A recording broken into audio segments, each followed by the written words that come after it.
കാഞ്ഞിരപ്പള്ളി കാർഷിക വികസന ബാങ്കിന്റെ ഹെഡ് ഓഫീസിൽ പുതിയതായി ആരംഭിക്കുന്ന സ്വർണ്ണപ്പണയ വായ്പയുടെ ഉദ്ഘാടനവും SSLC +2 പരീക്ഷകളിൽ ഉന്നത വിജയം കൈവരിച്ച കുട്ടികൾക്കുള്ള വിദ്യാഭ്യാസ ക്യാഷ് അവാർഡുകളുടെ വിതരണവും ജൂൺ മാസം 28 ശനിയാഴ്ച ഉച്ചകഴിഞ്ഞ് 3 മണിക്ക് ബാങ്കിന്റെ ഹെഡ് ഓഫീസ് അങ്കണത്തിൽ വെച്ച് നടക്കുമെന്ന് ഭാരവാഹികൾ വാർത്താ സമ്മേളനത്തിൽ അറിയിച്ചു.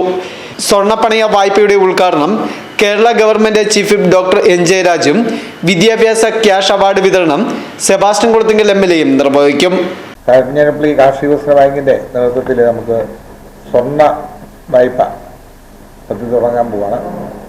28 എൻ്റെ ഉദ്ഘാടനം ബഹുമാനപ്പെട്ട government chief whip doctor Jayaraj sir നിർവഹിക്കും.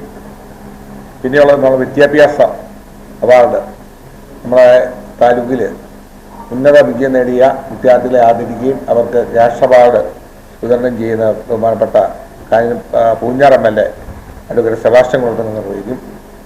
ഈ കാര്യങ്ങളാണ് പറയാൻ ഞങ്ങൾ വന്നിരിക്കുന്നത്. മാത്രമല്ല 8% പലിശയ്ക്ക് നമ്മുടെ കാർഷിക വികസന ബാങ്കിൽ നമ്മുടെ കാർഷിക മേഖലയ്ക്ക് വായ്പകൾ വിതരണം ചെയ്യുന്നു. നമുക്ക് 8% പലിശയ്ക്ക് നമുക്ക് കൂടുതൽ കാർഷിക മേഖലയ്ക്ക് അഭിവൃദ്ധി ഉണ്ടാകാൻ വേണ്ടി 8% പലിശ വന്നിട്ടുണ്ട്. അത് നമുക്ക് കൊടുക്കാവുന്നതാണ്.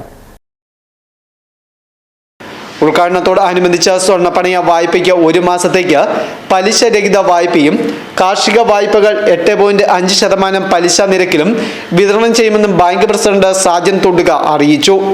Vice president advocate Sajan Kunnath, ഭരണസമിതി അംഗങ്ങളായ Sunnykutty Azhakamrayil, PC Jacob Panakkal, advocate Sumesh Andrews, Bijoy Jose, Aji Abraham, PP Sukumaran, KN Damodaran, Celine Sijo, Lissy Paul, Gracy Johny, secretary Ajesh Kumar K എന്നിവർ വാർത്താ സമ്മേളനത്തിൽ പങ്കെടുത്തു.